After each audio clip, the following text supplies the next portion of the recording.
तर एक महत्त्वाची ब्रेकिंग न्यूज, नाशिकच्या गंगापूर रोड परिसरात नागरी वस्तीमध्ये बिबट्या शिरलेला आहे।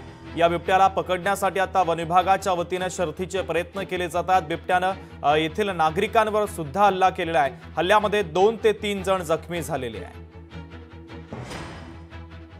नाशिकच्या गंगापूर रोड परिसरात भरवस्तीमध्ये बिबट्या शिरलेला आहे। आपण जर बघितलं तर या ठिकाणी बिबट्याला रेस्क्यू करण्यासाठी जे आहे ते वन विभागाचं पथक जे आहे ते दाखल झालेले आहे। परिसरामध्ये बघ्यांची देखील मोठी जी गर्दी आहे ती देखील आहे आणि पोलीस प्रशासन देखील या ठिकाणी दाखल झालेले आहे। या ठिकाणी जर आपण दृश्यांमध्ये जर बघितलं तर याच्या मागे जो आहे तो बिबट्या जो आहे तो आहे आणि या बिबट्याला रेस्क्यू करण्यासाठी खरं तर वन विभागाचे जे कर्मचारी आहे आता ते प्रयत्न करताना आपल्याला दिसून येत आहे। खरं तर तो भरवस्तीमध्ये शिरलेला आहे। काही लोकांवर त्याने हल्ला देखील केलेला आहे आणि काही लोक यामध्ये जखमी देखील झालेले आहे। आपल्यासोबत पोलीस कर्मचारी सर, बिबट्या कधी शिरलेला आहे आणि किती लोकांवर त्याने हल्ला केलेला आहे? आतापर्यंत आमच्याकडे उपलब्ध माहितीनुसार एक अर्धा तासापूर्वी बिबट्या वस्तीमध्ये शिरलेला आहे।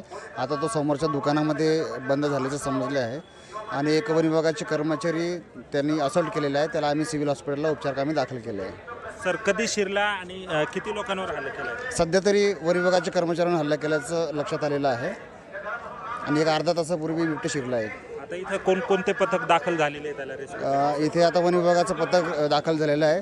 तसं गर्दी नियंत्रणासाठी पोलीस विभागाकडून देखील RCP आणि स्थानिक पोलीस दल आणि नाशिक पोलीसचे सर्व पोलीस स्टेशनचे कर्मचारी दाखल झालेले आहेत। आपण जर बघितलं तर या ठिकाणी परिसरामध्ये बघ्यांनी जी आहे ती मोठ्या प्रमाणात